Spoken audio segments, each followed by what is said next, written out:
అందరికీ నమస్కారం. సమీక్షా పర్వం ఛానల్కు మరొక్కసారి మీకు అందరికీ హార్దికమైన సుస్వాగతం. శనివారం ఎపిసోడ్ నాగార్జున వచ్చి అందరికీ పాఠాలు చెప్పే ఎపిసోడ్ వచ్చేసింది. పాఠాలు చెప్పాడా? ఎవరిని అడుగుతున్నారండి ప్రశ్నలు? ఎవరిని ప్రశ్నలు అడుగుతున్నారు? ఏం ప్రశ్నలు అడుగుతున్నారు? ఆలోచించుకొని అడగాలి, ఆలోచించుకొని మాట్లాడాలి. ఇలాంటి విషయాలు మాట్లాడుతున్నప్పుడు నాగార్జున వచ్చి ఎప్పుడైనా ప్రశ్నలు అడుగుతాడా? ఇలా ఎప్పుడైనా సన్నీ మీద ఎవరైనా అరిస్తే అప్పుడు సన్నీది తప్పు అవుతుంది. కానీ మిగతా ఎవరు అరిచినా, ఎవరు గొడవ పడ్డా, ఎవరు తొండి ఆటలు ఆడినా, ఎవరు కరెక్ట్గా ఆడకపోయినా నాగార్జునకు పట్టదు.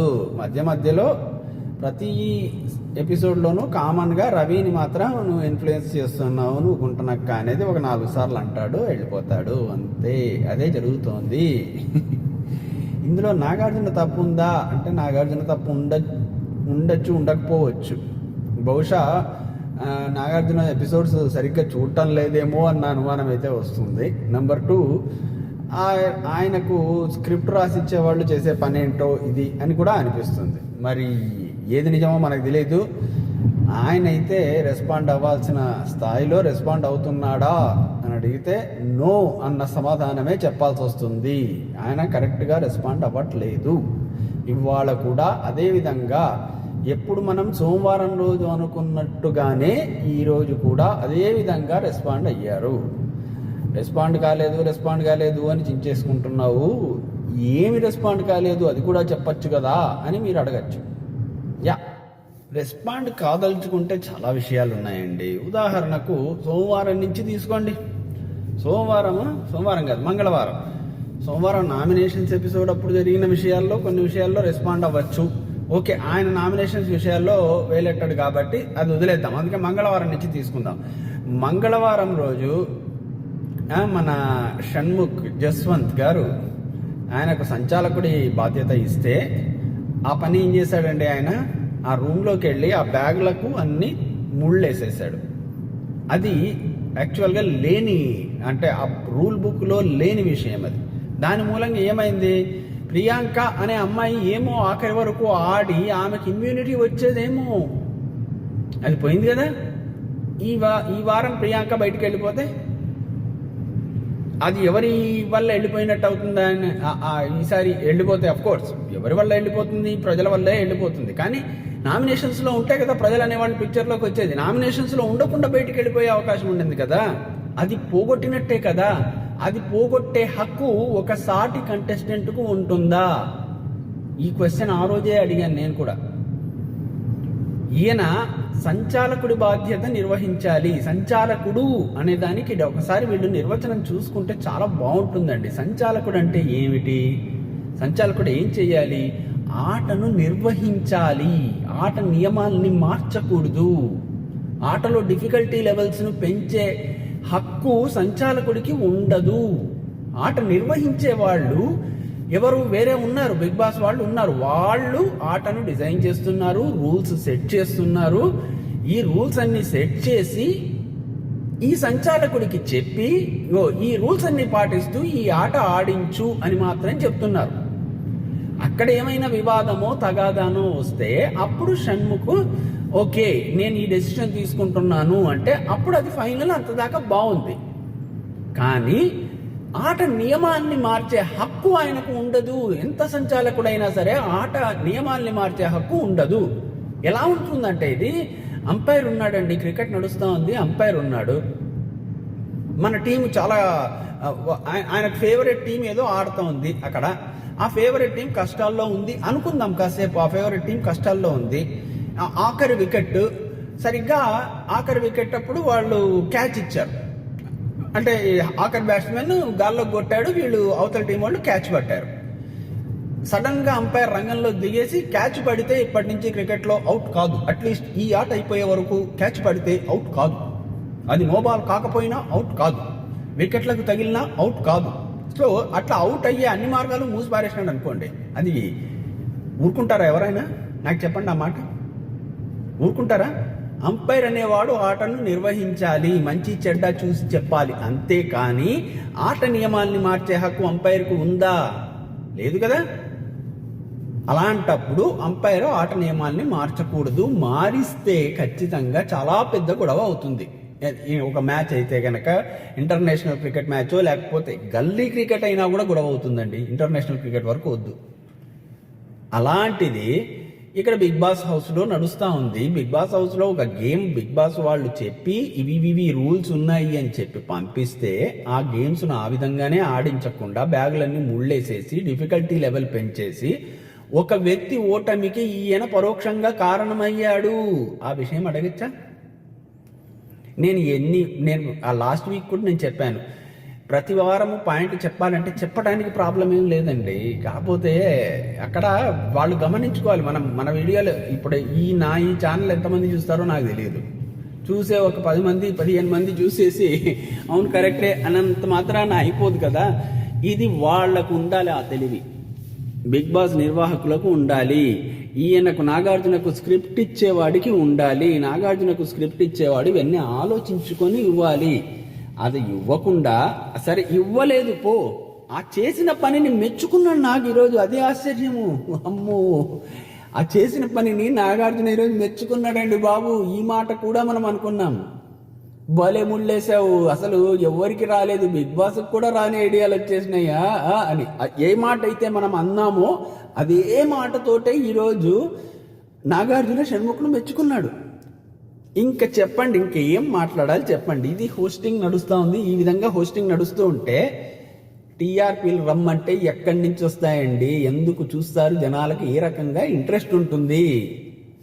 వారమంతా జరిగిన దానికి సమీక్షగా ఈరోజు నాగార్జున వచ్చి మీరు ఈ వారం ఈ తప్పులు చేశారు అని చెప్పటానికి కదా ఆయన వచ్చేది. అది మానేసి చేసిన తప్పుల్ని అదేదో పెద్ద ఘనకార్యాల్లాగా అప్రిషియేట్ చేయటం ఏంటండి బాబు? నాకు నిజంగా అర్థం కావట్లేదు. ఈ లెక్కలో బిగ్ బాస్ హౌస్లో సంచాలకుడు బిగ్ బాస్ కంటే పెద్దోడు అన్న విషయం చాలా స్పష్టంగా క్లియర్ అయింది. ఇంకా ఏమైనా మార్చచ్చు, ఎలాగైనా ఆట ఆడించవచ్చు. సంచాలకుడు ఒకవేళ కంప్లీట్గా ఆటను మార్చదలుచుకుంటే బిగ్ బాస్ కూడా అడ్డు చెప్పకూడదు. ఇప్పుడు రేపొద్దున ఇంకో సంచాలకుడు ఎవరైనా వచ్చేసి ఆట మారిస్తే అది తప్పంటే నేను ఒప్పుకోను, అంతే. సరే, మొత్తానికి చెప్పుకోవాలి అంటే ఇలాంటి లోపాల గురించి ఎన్నైనా చెప్పుకోవచ్చు. మొత్తానికి ఒకసారి ఈరోజు జరిగిన ఎపిసోడ్లో ఏం జరిగింది అనేది చూద్దాము. ఈరోజు ఎపిసోడ్ ఫస్ట్ స్టార్ట్ అయింది అంటే ఫ్రైడే ఎపిసోడ్తో స్టార్ట్ అయింది కదా. ఆ ఫ్రైడే ఎపిసోడ్తో స్టార్ట్ అవ్వడం కూడా అబ్బా మళ్ళీ నాయన విసుగు వచ్చేసింది. ఈ సిరి ఎక్సెసివ్గా అలగటము, ఈయన ఎక్సెసివ్గా వెంటబడి సారీలు చెప్పటము, ఎవరు షన్ను సారీలు చెప్పటము, ఇది ఈ తంతు కొనసాగింది ఈరోజు మళ్ళీ బిగినింగ్లో.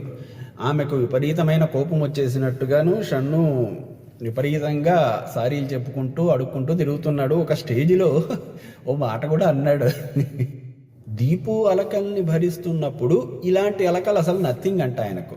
అంటే పనిలో పనిగా ఈయన ఫియాన్సీని కూడా బ్యాడ్ చేసేస్తున్నాడు. బ్యాడ్ కాదు, ఆమె బాగా అలుగుతుంది అన్న విషయం జనాలకు చెప్తున్నాడు. ఇప్పుడు ఈ విషయం దీపు చూసిన తర్వాత ఈయన పరిస్థితి ఏంటి? అదే మనకెందుకులేండి, వాళ్ళు చూసుకుంటారు. బిగ్ బాస్లో చూడడమే కష్టంగా ఉంది ఈ ఎలకల ప్రహసనం అంతా. అవి జరుగుతున్నది నిజం కాదు అనేది చూసే ప్రతి ఒక్కళ్లకు తెలుసు. మరి సిరి ఏమనుకొని ఆ నటన సాగిస్తుందో నాకు నిజంగా అర్థం కావట్లేదు. ఎలాగైనా మళ్ళీ కలుస్తారు అన్న విషయం చాలా స్పష్టంగా తెలుసు. ముఖ్యంగా సిరి షన్ను కలవకుండా ఉండడం అనేది జరగదు. అంటే సిరి షన్ను కలవకుండా ఉండడం అనేది అంటే నా ఉద్దేశంలో సిరి షన్నును వదిలిపెట్టేసి దూరం పెట్టేయటము అనేది జరగదు.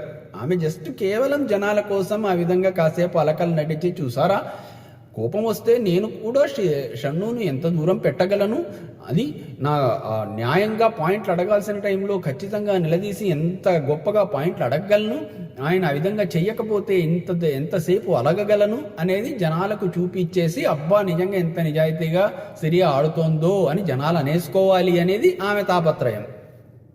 కానీ అంత కోపం వచ్చినప్పుడు ఎలా మార్పు వస్తుందండి? ఆ మార్పు అనేది సహజంగా రావాలి. వాళ్ళు ఈ మధ్య ఈ బిగ్ బాస్ సీజన్లో ఒక పదం చాలా పాపులర్ అయింది, ఆర్గానిక్గా రిలేషన్స్ను పెంచుకోవాలి అని. ఆర్గానిక్గా రిలేషన్స్ను పెంచుకోవడం బాగుంది, ఆ పదం నిజంగా చాలా బాగుంది, నాకు నచ్చింది ఆ పదం. ఆర్గానిక్గా అంటే సహజంగా ఇద్దరి మధ్య ఒక బంధము అనేది ఏర్పడాలి, సహజంగా రావాలి. అంటే వాటి ఏదో ఎరువులేసో లేకపోతే కొత్త కొత్త హార్మోన్లు ఎక్కించో వాటిని జెనెటికల్గా మాడిఫై చేసో సంబంధాలు మనము క్రియేట్ చేసుకోలేము, అంటే ఫోర్స్ చేయలేము, ఒక బలవంతంగా రుద్దలేము అనే ఉద్దేశాన్ని ఆర్గానిక్గా అని వాళ్ళు వాడుతున్నారు. ఆర్గానిక్గా రిలేషన్ రావాలి అని. అట్లాగే మార్పు కూడా ఆర్గానిక్గానే వస్తుందండి. ఒక వ్యక్తి మీద కోపం వచ్చిన తర్వాత అది అమాంతం పడిపోయి టక్కని మళ్ళీ మామూలు అయిపోయి వీడే గ్రేటు అనేయాలి అనేంత మనకు ఒక మార్పు రావాలి అంటే అంత సులభంగా రాదా మార్పు. ఒక వ్యక్తి మీద నాకు ఏంటి ఈ మనిషి ఇట్లాంటి వాడా, ఇంత ఫేక్ మనిషా, ఇంత నటిస్తాడా, ఇతని మూలంగా నాకు ఇక్కడ ఉండడం కూడా అసహ్యంగా ఉంది, నేను వెళ్ళిపోతాను అనిపించే లెవెల్లో నాకు అసహ్యం వచ్చింది అంటే ఆ అసహ్యం అనే మనసులో నుంచి పోవాలి అంటే దానికి చాలా పెద్ద ఇన్సిడెంట్లు ఏవేవో జరగాలి, జరిగితేనే తెలుస్తుంది, లేకపోతే తెలీదు. ఇది ఎలా చెప్పగలుగుతున్నావురా, వాళ్ళిద్దరు మంచి ఫ్రెండ్స్, నీకేం తెలుసు వాళ్ళిద్దరి మధ్య ఉండే బంధము అని మీరు అడుగుతారని నాకు తెలుసు. మంచి ప్రశ్న అడిగారు. నేను ఒక చిన్న ఉదాహరణ చూపిస్తాను. ఇదే ఎపిసోడ్లో జరిగిన ఒక చిన్న ఉదాహరణ మీకు చూపిస్తాను.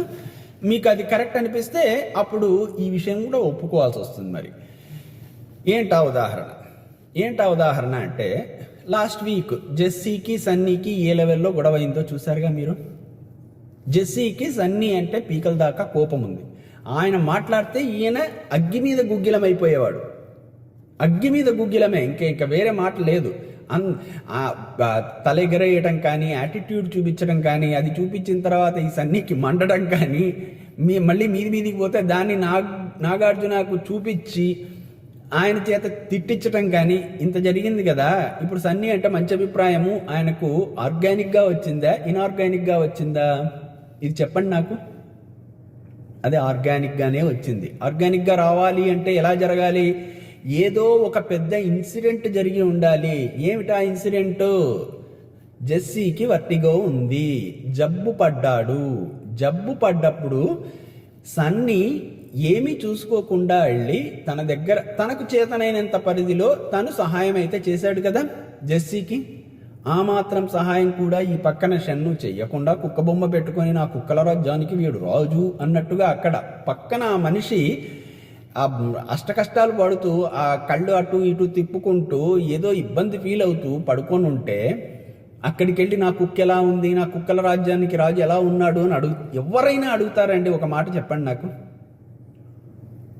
అక్కడ అర్థమైపోవట్లే అది అక్కడ జరిగిన సంఘటన. అంటే ఒక మనిషిని మనం కరెక్ట్గా అంచనా వేశామా లేక తప్పుగా అర్థం చేసుకుంటున్నామా అనేదానికి ఒక సంఘటన జరిగితేనే అప్పుడు తెలుస్తుంది, మన మనసుకే అర్థమవుతుంది. ఓహో, సన్నీ నేను అనుకున్నంత చెడ్డోడు కాదు, ఏదో ఆటలో భాగంగా నాతో గొడవ పడుతున్నాడు, కానీ నా మీద నిజంగా కోపాలు లాంటివి ఏం లేవు, నేను ఏదన్నా తప్పు చేస్తే దాన్ని క్షమించేయగలుగుతాడు, నేను ఇంత అరిచానన్న మనసు అనే మాట తన మనసులో పెట్టుకొనేసి నాతో మాట్లాడడం మానేసిండొచ్చు సన్నీ.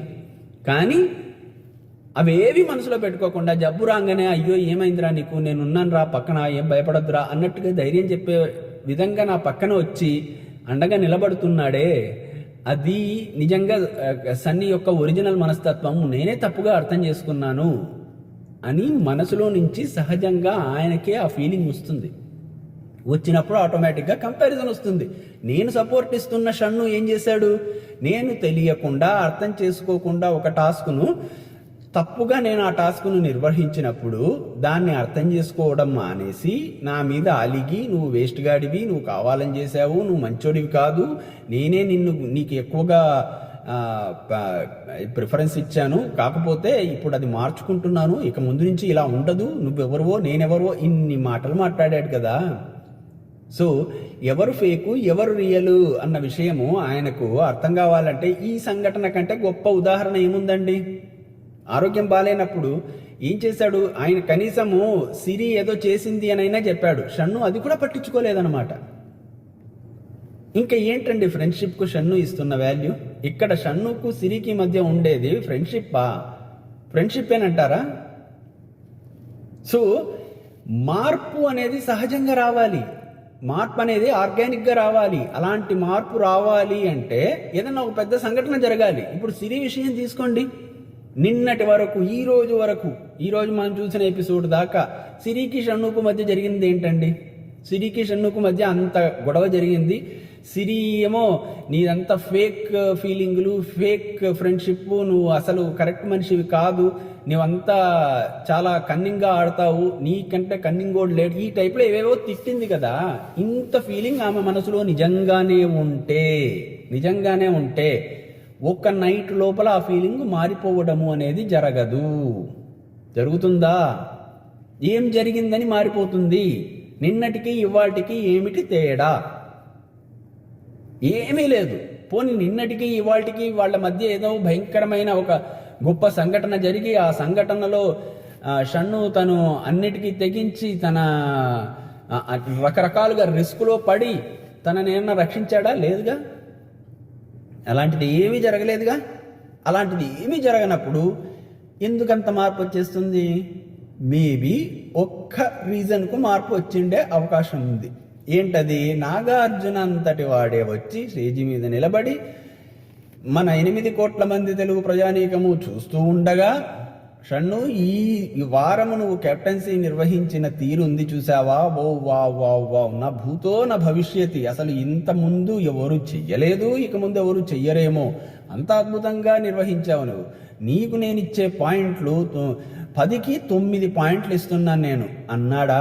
నాగార్జున అంతటి వాడే షన్నును మెచ్చుకున్నప్పుడు ఇంకా ఆయనకు భయంకరంగా బయట ఈ లెవెల్లో ఫాలోయింగ్ ఉందన్నమాట అన్న విషయం అర్థమైతే, అప్పుడు ఈ ఫేక్ ఫ్రెండ్షిప్లు ఏవి గుర్తు రాకుండా మర్చిపోయి హీరో ఎవరు అనగానే బ్యాడ్జి కూడా పెట్టేసేంత ప్రేమ వచ్చేసి ఆయనకు హగ్గులు ఇచ్చేసి షన్ను ఎప్పటికీ హీరోనే సార్ అనగలిగేంతటి ఉదారత్వం వచ్చేస్తుందన్నమాట. ఇప్పుడు ఈ రిలేషను ఇది ఒక నిజమైన రిలేషన్ అని ఎలా నమ్మాలో నాకు చెప్పండి, నాకు అర్థం చేసుకునే ప్రయత్నం చేస్తాను. వీళ్ళు పడే గొడవలన్నీ గుర్తుత్తివ్వండి, వీళ్ళు కలిసే ఆడతారు. ఇప్పుడు నేను మొట్టమొదటి ఎపిసోడ్ నుంచి నేను చెప్తూ ఉన్నాను, కలిసి ఆడటంలో తప్పు లేదు. అన్లెస్ బిగ్ బాస్ వచ్చేసి ఇది ఇండివిజువల్ గేమ్, మీరు ఇండివిజువల్గానే ఆడాలి అన్నప్పుడు కూడా కలిసి ఆడితే తప్పు, కానీ మామూలుగా కలిసి ఆడటంలో తప్పు లేదు. నేను ఫస్ట్ రోజు నుంచి చెప్తున్నాను, ఈ రోజు దాకా కూడా చెప్తున్నాను, కొన్ని గేములు కలిసే ఆడాలి, తప్పదు, కలిసి ఆడచ్చు, తప్పు లేదు. ఒప్పుకో, దాంట్లో ఏంటి నష్టం ఏంటి? కలిసి ఆడుతున్నాము అనగానే నీకేదో తగ్గిపోయేది ఏమీ ఉండదు అక్కడ. ధైర్యంగా అవును మేము కలిసి ఆడుతున్నాము అని చెప్పేసి ఆడుకోండి. మేము కలిసి ఆడట్లేదు అనేది ప్రూవ్ చేయడానికి జనాల దగ్గర ఇట్లాంటి ఫేక్ డ్రామాలు చేయడం దేనికండి? జనాలు అంతా వెర్రివిధవల్లా కనిపిస్తున్నారా సిరికి? నిజంగా ఇది జనాల్ని వెర్రివిధవల్ని చేసే ప్రయత్నం కాకుండా మరి ఏంటండి ఇది చెప్పండి? పిచ్చోళ్ళ జనాలు చూసేవాళ్ళు. వీళ్లకు ఓట్లేసే వాళ్లకు ఒక పెద్ద నమస్కారం అండి బాబు. వీళ్ళకి ఎలా ఓట్లేస్తున్నారో, ఏం చూసి ఓట్లేస్తున్నారో నాకు ఇప్పటికి కూడా అర్థం కాలేదు. ఇంత ఫేక్గా, ఇంత కృతకంగా, కృత్రిమంగా ఆడుతున్న ఈ ఇద్దరు ఇలా ఖచ్చితంగా వీళ్ళు టాప్ 5లో ఉంటారు. వీళ్ళ ఫ్యాన్ బేసు, వీళ్ళ ఇన్స్టాగ్రామ్ ఫాలోవర్స్ అందరూ కలిపి వీళ్ళని తీసుకెళ్లి టాప్ 5లో పెడతారు. టాప్ 5లో పెట్టడం కాదు, షన్ను ఈ సీజన్ గెలుస్తాడు అనేది కూడా దాదాపుగా క్లారిటీ వచ్చేసినట్టే. ఈ లెవెల్లో ఫ్యాన్ ఫాలోయింగ్ ఉంది. ఏం చూసేస్తున్నారు అనేది నాకు అర్థం కావట్లేదు. మిగతా వాళ్ళంతా చించుకొని కష్టపడి ఆడుతున్నారే, వాళ్ళను గుర్తించకుండా వీళ్ళను మాత్రం తీసుకెళ్లి అందలం ఎక్కిచ్చేసి కూర్చోబెడుతుంటున్నారు. ఇది ఏమైనా న్యాయమా తెలుగు ప్రజానీకము? ఒక్కసారి ఆలోచించి ఓటేయండి అయ్యా బాబు. ఈ వ్యక్తి పూజను మానేయండి అయ్యా బాబు. ఒక వ్యక్తిని మనము ఆరాధించేది దేనికోసం ఆరాధిస్తాము? అతనిలో ఉండే గుణాలను ఆరాధించండి, అతనిలో ఉండే మంచిని ఆరాధించండి. అతను తప్పు చేస్తే తప్పని చెప్పండి. మీ ఇంట్లో మీ సొంత పిల్లలు తప్పు చేస్తే కూడా మీరు మందలిస్తారా లేదా? అయ్యో నా పిల్లాడేగా తప్పు చేశాడు, పోతే పోన్లేని వదిలేయరుగా. ఒరే దారి తప్పుతున్నావురా అని వీలైతే మందలించి చెప్తారు. ఇంకా చిన్నపిల్లలు అయితే కొట్టి కూడా చెప్తుంటారు ఇండియాలో కదా. మరి అంత మాత్రాన వాళ్ళేం శత్రువులు అయిపోరు కదా. అలాగే ఇక్కడ కూడా ఒక క్రికెట్లో మీకు బాగా ఫేవరెట్ ఆటగాడు ఉన్నాడు అనుకోండి, వాడు సరిగ్గా ఆడలేదనుకోండి, ఈ మ్యాచ్లో వాడు నిజంగా సరిగ్గా ఆడలేదు, అబ్బా ఫెయిల్ అయ్యాడు, అన్ని తప్పులు చేశాడు అంటారా అనరా? అంత మాత్రాన్ని మీరు ద్వేషించేసేసినట్టు కాదు కదా. ఏంటి ఫ్యానిజం అనేది ఏంటి అసలు? ఎందుకు వ్యక్తి పూజ చేయాలి? ఆ వ్యక్తిలో ఏదైనా ఒక గుణం ఉంటే పలానా గుణం మంచిది, పలానా గుణం చెడ్డదైతే చెడ్డది, అంతే. ఇంకా వేరేది ఏం మాట అవసరం లేదు. ఇక్కడ వీళ్ళిద్దరూ తప్పుగా ఆడుతున్నారు, ఒప్పేసుకుందాం అంతే. వీళ్ళిద్దరు తప్పుగా ఆడుతున్నారు, కృతకంగా ఆడుతున్నారు, జనాలను వెర్రివిధవల్ని చేసే ప్రయత్నంలో ఉన్నారు, అంతకంటే ఇంకేం లేదు. నాగార్జున ఈసారి షన్ను కెప్టెన్సీకి 9/10 ఇచ్చాడు, నేను మాత్రం ఇవ్వనండి అంత. మీరెంత ఇస్తారో ఓసారి కామెంట్లలో తెలియజేయండి, చూద్దాం ఎంత ఇస్తారో. మీరందరూ చెప్పిన తర్వాత నేను చెప్తాను కావాలంటే. ఏ కామెంట్ రాలేదనుకోండి నేను కూడా చెప్పను, అంతే. నేను మాత్రం చెప్పాలి, మీరు మాత్రం మంచోళ్ళు, నేను మాత్రం ఇట్లా అరుస్తున్నందుకు చెడ్డోడినా? ఆ పప్పులేం ఉడకవు ఇక్కడ. ఊరికే అన్నాను సరదాగా. చూద్దాం మీరేమనుకుంటున్నారో, షన్ను కెప్టెన్సీకి మీరు ఎన్ని మార్కులు వేస్తారో చూద్దాం. ఇంకా ఆ తర్వాత రవిని కూడా మెచ్చుకున్నాడు, బాగా ఆడాడు కాబట్టి. శ్రీరామును మెచ్చుకున్నాడు, యానీ మాస్టర్ను మెచ్చుకున్నాడు. ఏమమ్మా పందులే గుంపులుగా వస్తాయి, సింహం సింగిల్గా వస్తుందని అంతంత డైలాగులు చెప్పావు కదా, ఇప్పుడు కెప్టెన్ అయ్యావు, సంతోషమా అంటే ఆమె కూడా చాలా మురిసి ముక్కలైపోయింది, చాలా ఆనందపడింది, బాగుంది. సన్నీని కూడా మెచ్చుకున్నాడు. అదృష్టవశాత్తు అసలు ఈసారి సన్నీకి స్క్రీన్ స్పేసే లేదుగా ఎక్కువగా. సన్నీకి అసలు ఎక్కడో 1-2 చోట్ల కామెడీ చేస్తూ కనిపించాడు, కానీ మిగతా చోట్ల పెద్దగా స్క్రీన్ స్పేస్ అయితే సన్నీకి వచ్చింది ఏం లేదు. ఎంతసేపు ఈ షన్ను సిరీల గొడవ చూడడానికే సరిపోయిందండి బాబు. నాకైతే అనిపిస్తుంది వీళ్ళిద్దరి మధ్య, మళ్ళీ ఎక్కడికి వెళ్ళిపోతున్నాను కానీ, మానవ సంబంధాలన్నీ వ్యాపార సంబంధాలు అని ఒక పెద్ద ఆయన అన్నాడు. అట్లా వీళ్ళిద్దరి మధ్య ఉండే సంబంధం వ్యాపార సంబంధం, అది అంతే. జస్ట్ ఈయన ఓట్ల కోసం ఆమె, అంతే. తనకు సపోర్ట్ కావాలి కాబట్టి ఈయన, వీళ్ళిద్దరికి మధ్య ఉండే ఫ్రెండ్షిప్ అంతే. ఈ మధ్యలో మళ్ళీ మానసు ప్రియాంకల గురించి కూడా ఆయన ఏదో అడిగాడు. తర్వాత మధ్యలో ఒకసారి ప్రియాంక నిజంగా ఒక విషయానికై బాధపడింది, నాకు ఎందుకు దేవుడు ఈ శిక్ష వేశాడు అనేది. అది ఒక్కటి మాత్రము కాస్త రియల్గా అనిపించిన వ్యవహారం అది. డెఫినెట్గా మనకు కావాల్సింది మనకు దొరకనప్పుడు, ఆ దొరక్కపోవడానికి మనలో ఉండే ఏదో ఒక సహజమైన లోపం కారణమైనప్పుడు చాలాసార్లు బాధపడతాము. అలాంటి బాధే ఈరోజు ప్రియాంక పడింది అని అనిపించింది. సహజంగా ఒక అమ్మాయిలాగా ఉండింటే తన పరిస్థితి ఎలా ఉండేదో అని అనుకొని బాధపడింది అన్న విషయం మాత్రం నాకు అనిపించింది.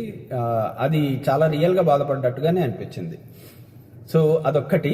దాని తర్వాత ఇంకా ఈ నాగార్జున వీళ్ళందరినీ ఇది అయిన తర్వాత మళ్ళీ మీరు పగ తీర్చుకోండి అని అందరికీ ఛాన్సులు ఇచ్చేసి, అది ఎందుకు పగ తీర్చుకోవాలి? గేమ్లో భాగంగా వాళ్ళు రకరకాల ద్రావకాలు తాగారు, ఇంకా దానికి పగ తీర్చుకోండి అంటే ఇంకా రేపు పొద్దున గేమ్లో ఇట్లాంటివి ఏమన్నా వస్తే వీళ్ళతోటి ఇది చేయించరా? ఇంకా తాగించడానికి కూడా వీళ్ళు భయపడతారు కదా. వీళ్ళు ఈ రోజు తాగుతున్నారు, ఒకవేళ మనం తప్పించుకున్నా వీకెండ్లో నాగార్జున తాగిస్తాడో ఏంటో అన్న ఫీలింగ్ రాదు. అదేంటో మరి, అది ఎవరు డిజైన్ చేశారో వాళ్ళకు ఒక పెద్ద నమస్కారం అండి.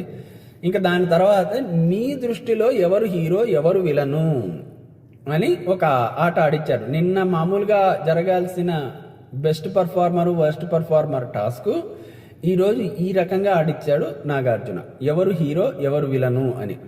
ఎవరు హీరో ఎవరు విలను అనే ఆటకు ఇంకా మామూలుగా ఇది పెద్దగా దీంట్లో చెప్పుకునేదేముంది, అందరూ ఎక్స్పెక్టెడ్ లెవెల్లోనే ఆడారు, ఎక్స్పెక్టెడ్ లెవెల్లోనే చెప్పారు. హీరో అన్న వాళ్ళకు ఒక బ్యాడ్జ్ ఇవ్వాలంట, తర్వాత విలన్ అన్న వాళ్లకు ఒక క్రాస్ మార్కు ఎక్కడైనా మొహం మీద, బుగ్గ మీదో నుదుటి మీదో వేయాలి. సో అది ఆట. ముందు సిరితోటే మొదలెట్టారు. సిరితోటే మొదలెడితే సిరికి హీరో ఎవరు? ఇది జవాబు తెలిసి కూడా చెప్పలేకపోయారో బేతాళుడు చెట్టెక్కేస్తాడండి బాబు. షణ్ముఖ్ అంట ఎప్పటికీ హీరోనే అంట. నాకు వచ్చేసి 9 పాయింట్లు ఇచ్చిన తర్వాత కూడా ఆయన హీరో కాకపోతే మేము ఆశ్చర్యపోవాలి, కానీ ఈరోజు నాకు వచ్చేసి షణ్ను తిట్టింటే ఎలా ఉండేదో చూడాలనుంది నాకైతే. అదేదో సినిమాలో 12B అనే ఒక సినిమా ఉంది, ఇలా అయితే ఎలా, బస్సు ఎక్కితే ఎలా, బస్సు ఎక్కకపోతే ఎలా అన్నట్టుగా సంఘటనలు ఉంటాయి చూడండి. అట్టాగా ఈరోజు నాకు ఆయనకు మంచి పాయింట్లు ఇవ్వకుండా 2 పాయింట్లే ఇచ్చాడు అనుకోండి, సిరి యొక్క ప్రవర్తన ఎలా ఉండేది? బహుశా ఏమన్నా షణ్నుకు బయట ఆదరణ తగ్గిందో ఏమిటో అన్నట్టుగా అనుకునేదే. ఏమోలేండి, మనకెందుకు అంత దూరం పోవద్దు, ఆలోచించద్దు అని. ఆమెకు విలన్ వచ్చేసి ప్రియాంక అంట. ఎందుకు అంటే తోసిందంట. ఇది ఏమన్నా రీజనా అంటే, ఇప్పుడు ప్రియాంక అప్పుడు కంప్లైంట్ చెయ్యడమే నాకు చిరాకు తెప్పించిన వ్యవహారం. దాన్ని ఈమె ఇక్కడ వచ్చి వర్స్ట్ పర్ఫార్మెన్స్ కింద ఇవ్వటం ఉంది చూసారా, అది అంతకంటే ఘోరము. ఇంకా ఈమె ఇచ్చింది కాబట్టి ప్రియాంక కూడా సిరికే ఇస్తుంది. ఇంకెవరికి ఇస్తుంది? డౌట్ లేకుండా సిరికే ఇస్తుంది వర్స్ట్ పర్ఫార్మర్ కింద, అంటే విలన్ కింద. సో ఇక ప్రియాంకకు హీరో ఎవరో ప్రత్యేకంగా మనం చెప్పాల్సిన అవసరం లేదుగా. మానసు చాలా ఆమె లోలో ఉన్నప్పుడు కూడా చాలా హెల్ప్లు చేస్తాడంట. ఈ విధంగా జరిగింది ఎవరు హీరోలు ఎవరు విలన్లు అని చెప్పేసి. ఇక్కడ గమనించాల్సిన విషయం ఏమంటే సన్నీకి ఎవరు కూడా హీరో అని ఇవ్వలేదు, విలను అని ఇవ్వలేదు. ఆ పరిస్థితి ఏంటి సార్ అన్నాడు. అది ఈ ఇంట్లో ఎవరి దృష్టిలో హీరో అయినా విలన్ అయినా సన్నీ మాత్రము నిజంగానే హీరో అండి. ఈ సీజన్కు సన్నీయే హీరో. నా వరకైతే ఇంతవరకు జరిగిన ఆటను దృష్టిలో పెట్టుకొని, ఆయన ప్రవర్తించిన తీరును దృష్టిలో పెట్టుకొని, ఆయన తనను తాను కంట్రోల్ చేసుకున్న పద్ధతిని దృష్టిలో ఉంచుకొని ఆలోచిస్తే ఆయన Sunny is the real hero ఈ పర్టికులర్ సీజన్కు సంబంధించి. మరి ఈ సీజన్కు ఎవరైనా గెలవాలి అని కోరుకుంటే నేను సన్నీయే గెలవాలని కోరుకుంటాను. ఇంకా వేరే ఎవరు గెలిచినా ఈ సీజన్కు న్యాయం చేసినట్టు కాదు, అట్లీస్ట్ ఇప్పటి వరకు ఉండే ఇన్ఫర్మేషన్ ప్రకారం. ఇంకా రాబోయే ఎపిసోడ్లో భయంకరంగా మారిపోయి సన్నీ తనలోని విలనిజాన్ని క్రూరత్వాన్ని బయటపెడితే అప్పుడు నేను చెప్పలేను. కానీ ఇప్పటి వరకు ఉన్న ఇన్ఫర్మేషన్ ప్రకారము ఈరోజే ఫైనల్ అనుకుంటే, ఈరోజు నా ఉద్దేశంలో హీరో విన్నరు మొత్తం అన్నీ వచ్చేసి విజేతగా నిలబడే వ్యక్తి సన్నీయే. కాబట్టి ఆయన బాధపడాల్సిన అవసరమే లేదు. He is the real hero. వీళ్ళలాగా ఫేక్ ఎమోషన్స్ ఫేక్ యాక్టింగ్లు చెయ్యడు కూడా. మనసులో అనిపించిందే చేస్తాడు, మనసులో ఉన్న విషయాన్నే బయటికి చెప్తాడు. అది ఆవేశంగా చెప్పినా సరే తన మనసులో విషయమే చెప్తాడు. దాంట్లో ఫేక్నెస్ అనేది 1% కూడా ఉండదు. అది చాలా స్పష్టంగా తెలిసిపోతుంది. మిగతా వాళ్ళందరూ మాటల్లోనూ ఏదో ఒక ముసుగు కనిపిస్తూనే ఉంటుందండి. మొహానికి ముసుగులు వేసుకొని అబ్బా మేమెంత మంచోళ్ళం, అబ్బో మేమెంత మంచోళ్ళం అనిపించుకునే లెవెల్లో మాట్లాడుకుంటారు. కానీ ఒక్క సన్నీయే కాస్త స్వచ్ఛంగా మాట్లాడుతున్నాడు అనిపిస్తుంది. ఒకవేళ తప్పు చేయాలనుకున్నా చెప్పి చేస్తే గొప్పదనం అనేది కాదు నేను చెప్పేది ఇక్కడ. కాకపోతే తప్పు చెయ్యడు ఆయన. 99% తను తప్పు అని ఏదైతే నమ్ముతాడో దాని జోలికే వెళ్ళాడు. సో ఈజ్ రియల్ హీరో ఇక్కడ, ఖచ్చితంగా రియల్ హీరో. మొత్తం మీద అందరూ కలిసి ఒక 3 ఓట్లు ప్రియాంకకు వర్స్ట్ పర్ఫార్మర్గా ఇచ్చారు, విశ్వాకు 3 ఓట్లు బెస్ట్ పర్ఫార్మర్గా ఇచ్చాడు. ఇందులో కూడా ఎటువంటి ఇది లేదు. బెస్ట్ పర్ఫార్మర్గా విశ్వ సెలెక్ట్ అవ్వడం 100% కరెక్ట్ అండి. విశ్వ నిజంగానే చాలామంది చెప్పారు ఇప్పటికీ, ఆ హౌస్లో నుంచి వదిలిపోయిన వాళ్ళైనా సరే చెప్పిన మాట ఏంటంటే అందరినీ కనిపెట్టుకొని ఉంటాడు. ఎవరికి ఏ అవసరం వచ్చినా ఎంత రాత్రి అయినా సరే తన తోడుగా అండగా నిలబడి వాళ్లకు సహాయం చేస్తుంటాడు. వర్క్ విషయంలోనూ అలాగే ఉంటాడు. అలాగే టాస్కుల్లోనూ అంతే బాగా ఆడతాడు. ప్రతి టాస్క్ గెలవాలన్న కసితోటే ఆడతాడు. గెలవాల్సిన అన్ని లక్షణాలు ఉన్నాయి. ఇప్పటిదాకా 2 సార్లు క్యాప్టెన్ అవడమే కాకుండా ప్రతి ఒక్కళ్ళను సమానంగా చూసుకునే ప్రయత్నం కూడా చేశాడు. He is also very genuine person. ఆయన కూడా one of the top contenders లిస్ట్లో ఉండి తీరాల్సిందే. కాకపోతే ఇప్పుడు వినిపిస్తున్న సమాచారం ప్రకారం బయటికి వెళ్ళిపోయే వ్యక్తి విశ్వ. అయ్యా తెలుగు ప్రజానీకము, ఏమన్నా న్యాయంగా ఉందా అండి మీకు ఇది? విశ్వాను బయటికి ఒకవేళ రేపు పంపిస్తే ఏంటండి మన ఐక్యూ లెవెల్స్ ఈ లెవెల్లో ఉన్నాయా? తెలుగు ప్రజానీకం వాళ్ళ యొక్క ఆలోచనల స్థాయి ఇంత తక్కువగా ఉందా అని బాధపడాల్సి వస్తుందండి బాబు. మంచి వ్యక్తులని ఉంచేలా ప్రయత్నించండి. మనకు ఈ ఇంటికి వచ్చేటప్పుడు ఎవరో ఇష్టం కాబట్టి ఆ వ్యక్తినే ఎట్లో గట్లా గెలిపించేద్దాము అంటే అది కరెక్ట్ కాదండి. ఆడుతుంటే ప్రాపర్గా బిహేవ్ చేస్తుంటే అప్పుడు గెలిపించండి. బిగ్ బాస్లో ఆడే ఆట ఏంటండి? ఒక్కసారి ఆలోచించండి. క్రికెట్లో క్రికెట్ ఆడతారు, అట్లాగే టెన్నిస్లో టెన్నిస్ ఆడతారు, వాలీబాల్లో వాలీబాల్ ఆడతారు. బిగ్ బాస్ హౌస్లో ఏం ఆడతారు? టాస్కులు ఆడతారని చెప్పొద్దండి. బిగ్ బాస్ అనేది దేనికి పరీక్ష? వ్యక్తిత్వానికి పరీక్ష. మనిషి యొక్క వ్యక్తిత్వానికి పరీక్ష. వ్యక్తిత్వం అంటే మనిషి గుణగణాలు, అతడి ప్రవర్తించే తీరు, ఇతరులను కలుపుకుని పోయే మనస్తత్వము, ఇతరులతో స్నేహం చేసే మనస్తత్వము, ఇతరుల మీద కోపం వస్తే దాన్ని ఏ విధంగా ప్రదర్శిస్తాడు, ఏ విధంగా కంట్రోల్ చేసుకుంటాడు, ఏ విధంగా మళ్ళీ అవతల వాళ్ళ యొక్క ఆదరణ పొందుతాడు. ఇవన్నీ దృష్టిలో పెట్టుకొని ఓటు వేయవలసిన ఆట అండి ఇది. అంతేగాని పలానా సినిమాలో బ్రహ్మాండంగా నటించాడు కాబట్టి ఇతనికి ఓటేసేద్దామనే ఓట్లేసే ఆట కాదు ఇది. మనిషి వ్యక్తిత్వానికి సంబంధించిన ఆటలో మనిషి వ్యక్తిత్వాన్ని బట్టే ఓటేయండి. క్రికెట్ను చూసి ఓటేస్తావు కానీ ఆ క్రికెట్ ఆటగాడు ఏదో పలానా అడ్వర్టైజ్మెంట్లో బ్రహ్మాండంగా నటించాడు అని ఓటేస్తారా? మనం వెయ్యంగా. ఆటలో ఆటనే చూడండి. రేపు గనక విశ్వ వెళ్ళిపోతే అది అంతకంటే అన్యాయం. నేను నిన్న కూడా చెప్పాను అనుకుంటా ఈ మాట. విశ్వ వెళ్ళిపోతే నంబర్ 1 విశ్వకు అన్యాయం జరిగినట్టు, నంబర్ 2 ఈ ఆటకు కూడా అన్యాయం జరిగినట్టు. తెలుగు ప్రజలు, తెలుగు ప్రజానీకము కనీసం ఆట చూసి ఓటు వేయండి స్వామి.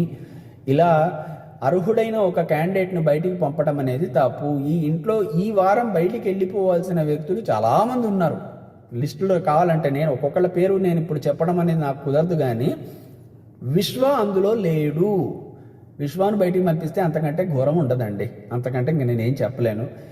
బట్ వినిపిస్తున్న సమాచారం ప్రకారం, యూట్యూబ్లో కనిపిస్తున్న సమాచారం ప్రకారం విశ్వాయే వెళ్ళిపోయాడు అని తెలుస్తుంది. ఫస్ట్ ఆఫ్ ఆల్ నాకు ఈ పర్టికులర్ ముందే తెలుసుకునే పద్ధతి ఉంది కదా, అది నేను దానికి అస్సలు ససేమిరా ఇష్టపడనండి.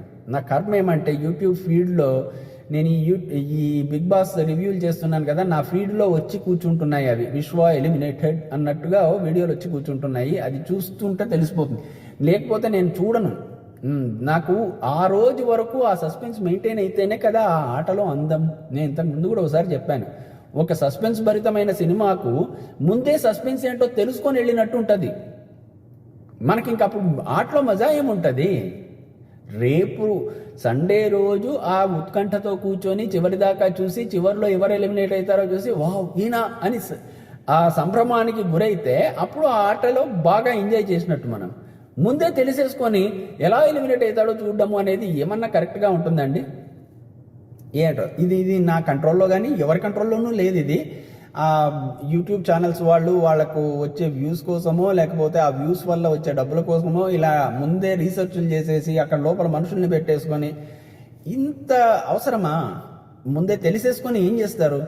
ఈ మధ్య అయితే మరి ఎట్లా తయారైందంటే క్యాప్టెన్ ఎవరో కూడా 2 రోజుల ముందే చెప్పేస్తున్నారు. ఇక్కడ ఈసారి బిగ్ బాస్ హౌస్లో ఈయన క్యాప్టెన్ అయ్యాడు, ఈసారి బిగ్ బాస్ హౌస్లో ఆయన క్యాప్టెన్ అయ్యాడు అని ముందే చెప్పేస్తున్నారు. ఇంక ఏంటండి మనం ఆట చూసేది ఎందుకని చూస్తున్నాం ఆట? ఏమిటో ఇవన్నీ మన కంట్రోల్లో ఉండే వ్యవహారాలు కాదు, మనకు అర్థమయ్యే వ్యవహారాలు కూడా కావు. కాబట్టి దాన్ని అలా ఉంచేద్దాము. రేపు విశ్వ ఎలిమినేట్ కాకూడదు అనే కోరుకుందాము. చూద్దాం ఏం జరుగుతుందో రేపు. సో ఇవాళకైతే సమీక్ష ఇంతేనండి. మళ్ళీ రేపు సండే ఎపిసోడ్ జరిగిన తర్వాత ఇంకా ఎవరెవరు మిగులుతారో, ఎవరు బయటికి వెళ్తారో చూసేసి దాని గురించి సమీక్ష చేసుకుందాం. అంతదాకా మీకు మా విశ్లేషణ నచ్చుతుంటే, మా అనాలిసిస్లు నచ్చుతుంటే మా ఛానల్కు సబ్స్క్రైబ్ చేసుకోండి, మా వీడియోలకు లైకులు కొట్టండి. అలాగే మా అభిప్రాయాల పట్ల మీకేమన్నా విభేదాలు ఉంటే వాటిని కామెంట్ల రూపంలో తెలియజేయండి. వాటికి సమాధానం ఇవ్వడానికి ప్రయత్నిస్తాం. మళ్ళీ రేపటి ఎపిసోడ్ సమీక్షలో మిమ్మల్ని కలుసుకునేదాకా చూస్తూనే ఉండండి సమీక్షా పర్వం.